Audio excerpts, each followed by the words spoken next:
نحمده ونصلي على رسوله الكريم أما بعد فأعوذ بالله من الشيطان الرجيم بسم الله الرحمن الرحيم قال الله تبارك وتعالى في القرآن المجيد والفرقان الحميد إن الله وملائكته يصلون على النبي يا أيها الذين آمنوا صلوا عليه وسلموا تسليما اللهم صل على محمد وعلى آل محمد كما صليت على إبراهيم وعلى آل إبراهيم إنك حميد مجيد اللهم بارك على محمد وعلى آل محمد كما باركت على إبراهيم وعلى آل إبراهيم إنك حميد مجيد یا رب صل وسلم دائما ابدا علی حبیبک خیر الخلق کلهم۔ میرے محترم بزرگوں اور دوستو، اللہ تبارک و تعالیٰ کا بہت بڑا احسان ہوا، کرم ہوا کہ اللہ تبارک و تعالیٰ نے ہم اور آپ کو نماز جمعہ کی نسبت سے مسجد میں جمع فرمایا۔ اللہ تبارک و تعالیٰ سے دعا ہے اللہ تبارک و تعالیٰ ہم اور آپ کا یہاں پر جمع ہونا قبول فرمائے، اور جو باتیں سنیں اس پر ہم سب کو آسانی کے ساتھ عمل کرنے والا بنائے، اور ہمارے لیے ذریعہ آخرت اور ذریعہ نجات بنائے۔ جیسا کہ قرآن پاک کی آیت تلاوت کی گئی، اللہ تبارک و تعالیٰ نے قرآن پاک کے اندر ارشاد فرمایا ان اللہ وملائکتہ یصلون علی النبی، کہ اللہ تبارک و تعالیٰ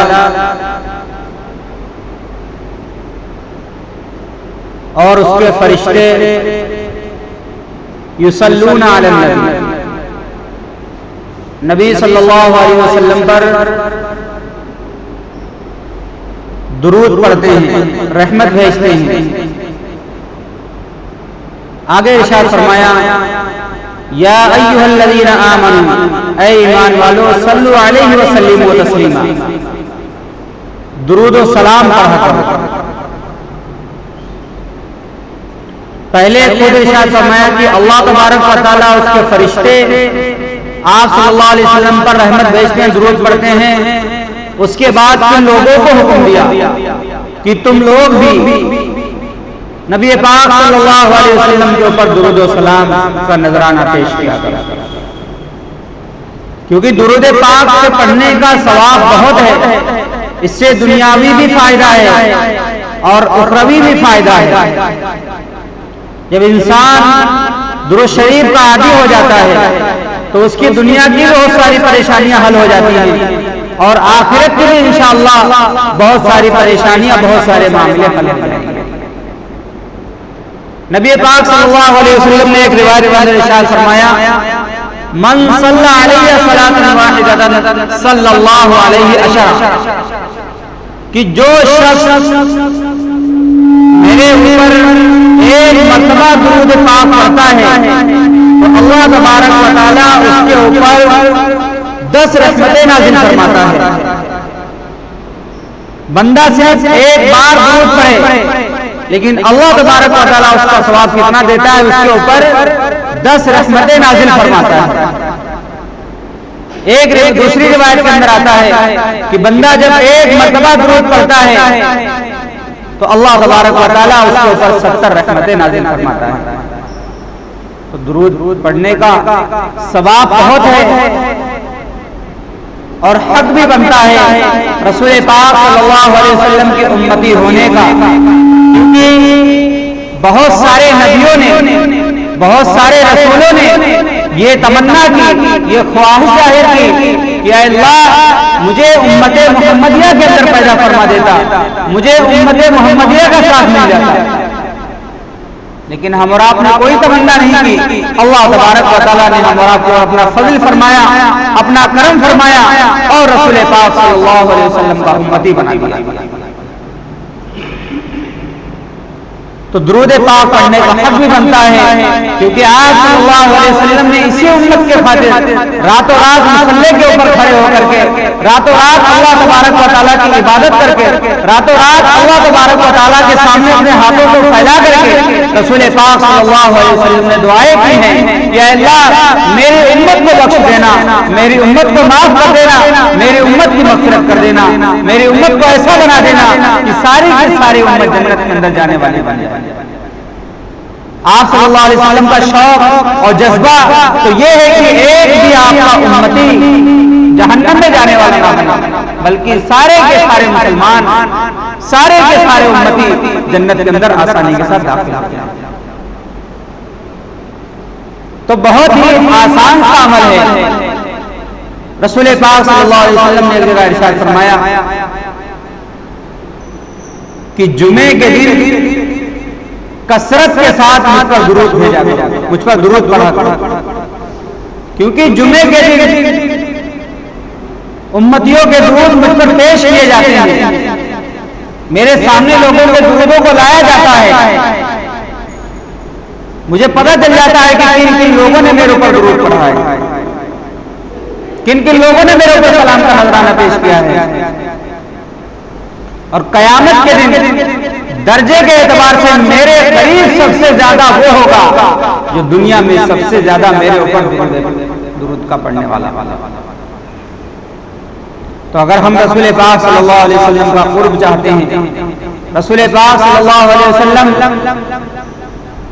کی قربت ہم اور آپ کو نصیب ہو جائے، یہ اگر ہمارا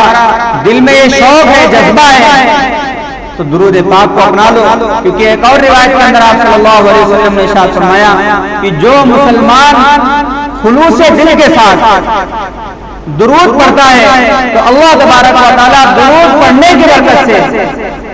اس کے اوپر 10 رحمتیں نازل فرماتا ہے اور اس کے 10 درجوں کو بلند فرما دیتا ہے، اس کے لیے 10 نیکیاں لکھ دیتا ہے اور اس کے 10 گناہوں کو معاف فرما دیتا ہے۔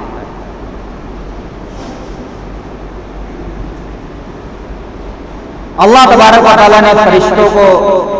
متعین کر رکھا ہے، مقرر کر رکھا ہے،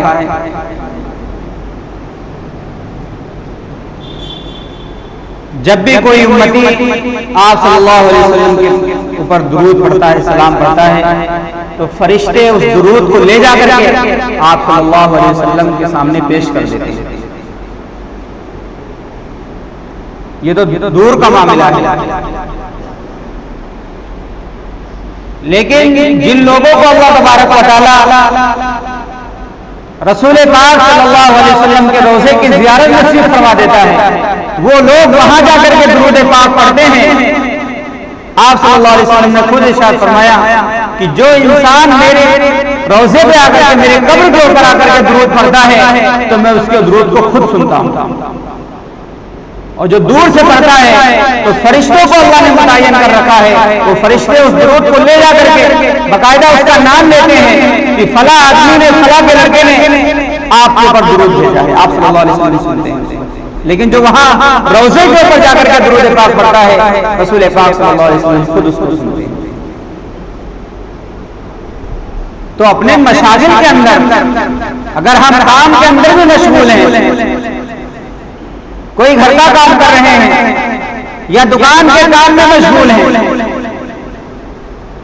زیادہ نہ صحیح زیادہ درود یاد نہیں ہے تو صرف اور صرف صلی اللہ علیہ وسلم ہی کہہ لیں، انشاءاللہ فضیلت حاصل ہو جائے گی۔ اسی طریقے سے اگر کتاب پڑھی جا رہی ہے، بیان ہو رہا ہے، رسول پاک صلی اللہ علیہ وسلم کا ذکر آ رہا ہے، تو آپ فوراً ہی درود پڑھ لیں، کیونکہ جبریل علیہ السلام نے جو آپ سے ایک مرتبہ جب آپ منبر پہ چڑھ رہے تھے، آپ نے 3 مرتبہ جو آمین ارشاد فرمائی تھی، ایک آمین تو آپ نے اس لیے کہی تھی، جبریل علیہ السلام نے کہا تھا کہ جو شخص رمضان کا مہینہ پائے اور پھر بھی اپنی مغفرت نہ کرا پائے تو وہ ہلاک و برباد ہو جائے گا، اس پر آپ نے آمین فرمائی۔ دوسری ایک چیز تھی کہ والدین میں سے کسی ایک کو بڑھاپے کی حالت میں پاتا ہے اور پھر بھی ان کی خدمت نہیں کرتا ہے، اپنے آپ کو جنت کا مستحق نہیں بنا لیتا ہے، تو ایسے شخص کے لیے ہلاکت و بربادی۔ انہی تینوں چیزوں میں سے ایک چیز درود کے بارے میں کہ جس شخص کے سامنے میرا نام آئے، میرا اس میں گرامی آئے اور وہ مجھ پر درود نہ پڑھے تو وہ شخص بھی ہلاک و برباد ہو جائے۔ اس پر بھی آپ صلی اللہ علیہ وسلم نے آمین فرمائی۔ اب سوچو کتنی مرتبہ ہمارا جلسوں کے اندر بھی، کتابوں کے اندر بھی، تعلیمات کے اندر بھی، بات چیت کے اندر، گفتگو کے اندر کتنی بار رسول پاک صلی اللہ علیہ وسلم کا نام لیتے ہیں، تو کیا ہمارا درود پڑھتے ہیں؟ تھوڑی سی کنجوسی کر جاتے ہیں، تھوڑی سی سستی کر جاتے ہیں، اور کتنے بڑے ثواب سے ہمارا جو محروم رہ جاتے ہیں۔ تو آج سے اس بات کا عہد کریں کہ جب بھی چاہے کسی مجمع کے اندر، چاہے کسی مجلس کے اندر، چاہے کسی کتاب کے اندر، جب بھی آپ صلی اللہ علیہ وسلم کا نام سنیں گے تو انشاءاللہ ہم درود ضرور پڑھیں گے، کیونکہ ایک مرتبہ درود پڑھیں گے تو ایک مرتبہ درود پڑھنے کی برکت سے اللہ تبارک و تعالی ہمارے 10 گناہوں کو معاف فرمائے گا، ہمارے لیے 10 نیکیاں لکھے گا، ہمارے 10 درجے بلند کرے گا، اور 10 رحمتیں ہمارے اوپر نازل فرمائے گا۔ جمعے کے دن تو ہمیں کثرت سے پڑھنا چاہیے، کیونکہ جمعے کے دن آپ صلی اللہ علیہ وسلم کے سامنے درود کو پیش کیا جاتا ہے۔ حضرت عائشہ رضی اللہ عنہا کا بیان ہے، حضرت عائشہ رضی اللہ عنہا گھر میں بیٹھی ہوئی کچھ سل نہیں، فجر کا وقت ہے، اندھیرا کمرے کے اندر ہے، سوئی آپ کے ہاتھ سے گر جاتی ہے، اتنے میں رسول پاک صلی اللہ علیہ وسلم اس کمرے کے اندر آ جاتے ہیں، حجرے کے اندر آ جاتے ہیں۔ جیسے ہی آپ صلی اللہ علیہ وسلم کمرے کے اندر آتے ہیں، سارا کا سارا کمرہ روشن ہو جاتا ہے، بالکل روشنی ہو جاتی ہے، سارا کا سارا کمرہ بالکل چمکنے لگتا ہے۔ حضرت عائشہ رضی اللہ عنہا کہتی ہیں کہ اللہ کے نبی، آپ کے آنے سے پہلے کیا کیفیت تھی اس کمرے کی؟ ہر طرف تاریکی تھی، ہر طرف اندھیرا تھا، لیکن اللہ نے آپ کے چہرے کو کتنا مبارک بنایا ہے، کتنا نورانی بنایا ہے کہ جیسے ہی آپ کمرے کے اندر آئے فوراً ہی سارا کا سارا کمرہ روشن ہو گیا۔ حضور صلی اللہ علیہ وسلم نے ایک بات ارشاد فرمائی، کیا ہے عائشہ، اتنی تاریکی ہے، اتنا اندھیرا ہے، لیکن اس کے باوجود میں کمرے میں داخل ہوا، میرے روشنی کی وجہ سے، میرے چہرے کے انوار کی وجہ سے، میرے چہرے کے چمکنے کی وجہ سے سارا کا سارا کمرہ روشن ہو گیا، لیکن اے عائشہ مجھے افسوس ہے اس آدمی کے اوپر جو قیامت کے میدان میں میرے چہرے کو نہیں دیکھ پائے گا۔ ہر امتی کی ایک خواہش ہوتی ہے، ہر امتی یہ سوچتا ہے کہ کاش میں بھی اسی زمانے میں ہوتا، آپ صلی اللہ علیہ وسلم کی زیارت مجھے نصیب ہو جاتی۔ چلو یہ نہ صحیح، ہر امتی یہ سوچتا ہے کہ زیادہ سے زیادہ نہ صحیح مجھے خواب کے اندر ہی رسول پاک صلی اللہ علیہ وسلم کی زیارت نصیب ہو جائے، کیونکہ جو شخص رسول پاک صلی اللہ علیہ وسلم کو خواب کے اندر دیکھتا ہے تو آپ صلی اللہ علیہ وسلم نے ارشاد فرمایا کہ جس نے مجھے خواب میں دیکھا تو گویا اس نے مجھے ہی دیکھا، کیونکہ شیطان میری شکل نہیں بنا سکتا، شیطان میری شکل کو بنا ہی نہیں سکتا۔ ہم اور آپ ہوتے ہیں خواب میں بھوت کی شکل میں، پریت کی شکل میں، انسانوں کی شکل میں، جانوروں کی شکل میں، درندوں کی شکل میں، شیطان ہم اور آپ کو ڈرا دیتا ہے، لیکن یہ یقین اس بات کا رکھیں کہ جس رات آپ صلی اللہ علیہ وسلم کو خواب میں آپ دیکھ لیں تو یہ نہ سوچیں ہو سکتا کوئی اور ہو، کیونکہ آپ صلی اللہ علیہ وسلم نے ارشاد فرما دیا کہ جس نے خواب کے اندر مجھے دیکھا تو اس نے مجھے ہی دیکھا، کیونکہ شیطان میری صورت نہیں بنا سکتا، میری طرح وہ آ ہی نہیں سکتا۔ حضرت عائشہ رضی اللہ عنہ کا بیان چل رہا تھا، حضرت عائشہ رضی اللہ عنہ کہنے لگی کہ اے اللہ کے نبی، آخر وہ کون ہوگا جو آپ کے چہرے کو قیامت کے میدان میں نہیں دیکھے گا؟ تو آپ صلی اللہ علیہ وسلم نے ارشاد فرمایا کہ قیامت کے میدان میں میرا چہرہ وہ شخص نہیں دیکھے گا دنیا کے اندر جس کے سامنے میرا نام آیا ہوگا، اس میں گرامی آیا ہوگا اور اس نے میرے اوپر درود نہ پڑا ہوگا، قیامت کے میدان میں میرے چہرے کو نہیں دیکھے گا۔ سوچنے کی بات ہے کتنی سخت وعید ہے۔ ہم بہت سارے مشاغل کے اندر رہتے ہیں، اگر تھوڑا سا معمول بنانے، درود شریف پڑھنے کا بہت سارے ہمارا معمول ہوتے ہیں، فلاں وقت کھانا کھانا ہے، فلاں وقت دکان پر جانا ہے، فلاں وقت فلاں کام کرنا ہے، فلاں وقت ٹہلنا ہے، فلاں وقت ہمیں یہ کام کرنا ہے، جس طریقے سے سارے کام کے لیے وقت نکال لیتے ہیں، تو ہم خلوص نیت کے ساتھ رسول پاک صلی اللہ علیہ وسلم کے اوپر درود پڑھنے کو لازم سمجھ لیں، کیونکہ جتنا ہم درود پڑھیں گے انشاءاللہ کوئی بھی پریشانی ہوگی، کوئی بھی مصیبت ہوگی، چاہے گھریلو پریشانی ہو، چاہے باہر کی پریشانی ہو، چاہے کاروبار کی پریشانی ہو، چاہے دکان کی پریشانی ہو، انشاءاللہ وہ حل ہو جائے گی، لیکن خلوص نیت کے ساتھ ہم یہ سوچیں کہ رسول پاک صلی اللہ علیہ وسلم کے اوپر ہم درود پڑھیں گے، انشاءاللہ ہمارے معاملے آسان ہو جائیں گے، جبھی معاملہ حل ہوگا ہمارا۔ تو اگر ہم اور آپ چاہتے ہیں کہ رسول پاک صلی اللہ علیہ وسلم کا قرب حاصل ہو قیامت کے دن، رسول پاک صلی اللہ علیہ وسلم کی شفاعت کا ہمارا حقدار بن جائیں، تو آج ہی سے درود پاک کو لازم سمجھ لیں، اپنے اوپر پڑھنا، اپنے گھر والوں کو بھی تاکید کریں، اپنے بچوں کو بھی تاکید کریں، ان کے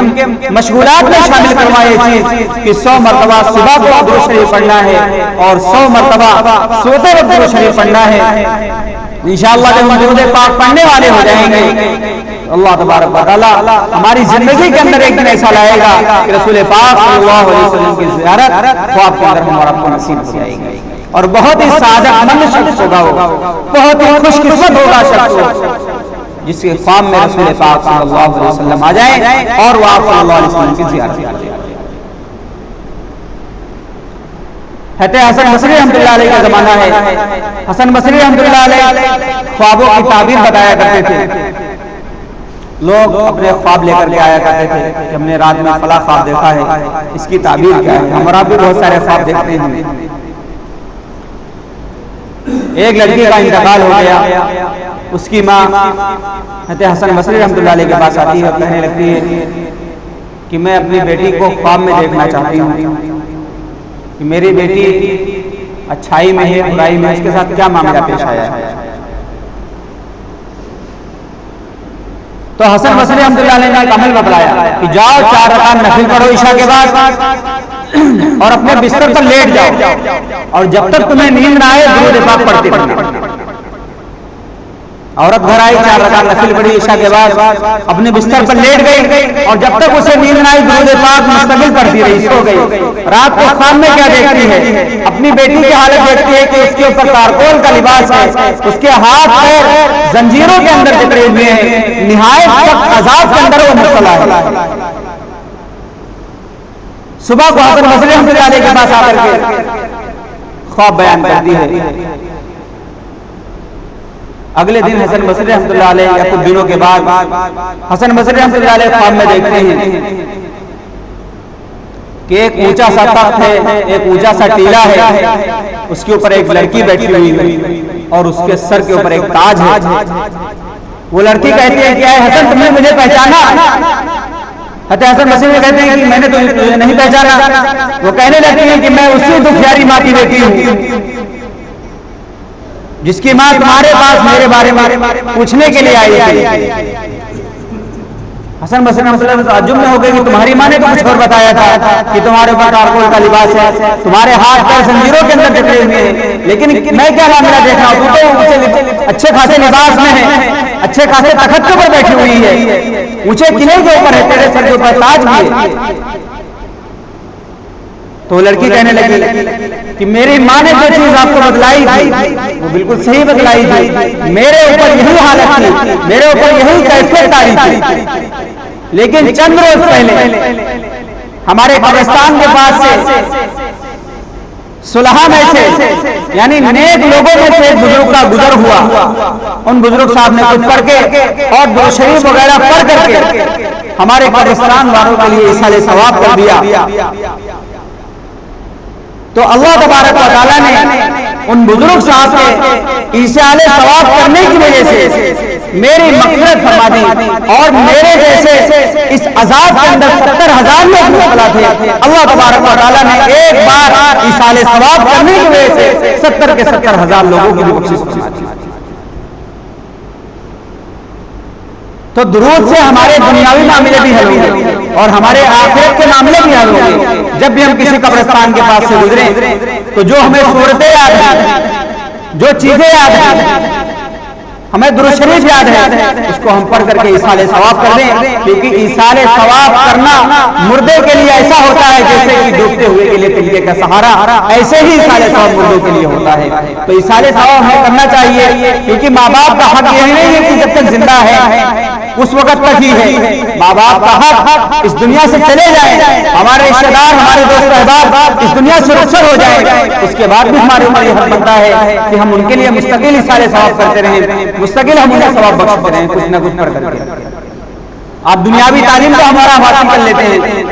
بہت ساری چیزیں حاصل کر لیتے ہیں، لیکن سورہ فاتحہ اگر کہا جائے تو ہم اور آپ کو یاد نہیں ہے، کوئی سورت کہی جائے تو ہم اور آپ کو سورت یاد نہیں ہے، دعائے قنوت کہی جائے، اتحیات کہی جائے تو یہ ساری چیزیں یاد نہیں ہیں۔ یہ چیزیں کہنے کی نہیں ہیں بلکہ غور و فکر کرنے کی ہیں۔ ہر ایک مسلمان اپنے غریبا کے اندر جھانک کر کے دیکھے کہ ہم بھلے ہی 8 وقت کے نمازی ہیں یا 5 وقت کے نمازی ہیں، ہماری نمازیں کتنی صحیح ہیں، آخر ہمیں نماز کا طریقہ پتہ بھی ہے یا نہیں ہے، آخر ہمیں قرآن پڑھے ہوئے ہیں یا نہیں ہے، آخر جو چیزیں نماز کے اندر پڑھی جاتی ہیں یا جو کلمہ ہے وہ کلمے ہمیں یاد بھی ہے یا نہیں ہے۔ ہر انسان کو اپنے غریبا میں جھانک کر سوچنے کی ضرورت ہے، اور اس میں کوئی شرمانے کی ضرورت نہیں ہے۔ اگر واقعتاً ہماری زندگی ابھی تک ایسے ہی گزر گئی ہے کہ نہ ہماری سورہ فاتحہ صحیح ہے، نہ ہماری سورتیں صحیح ہیں، نہ ہمارے تحیات کا پتہ ہے، نہ ہماری دعائے قنوت کا پتہ ہے، تو اس کو سیکھنے کی ضرورت ہے، شرمانے کی ضرورت نہیں ہے۔ اللہ نے خود ارشاد فرمایا فاسألوا اہل الذکر ان کنتم لا تعلمون، کہ اہل علم سے چیزیں پوچھ لیا کرو اگر تمہیں کوئی چیز پتہ نہیں ہے۔ شرمانا نہیں چاہیے مسائل پوچھنے کے اندر،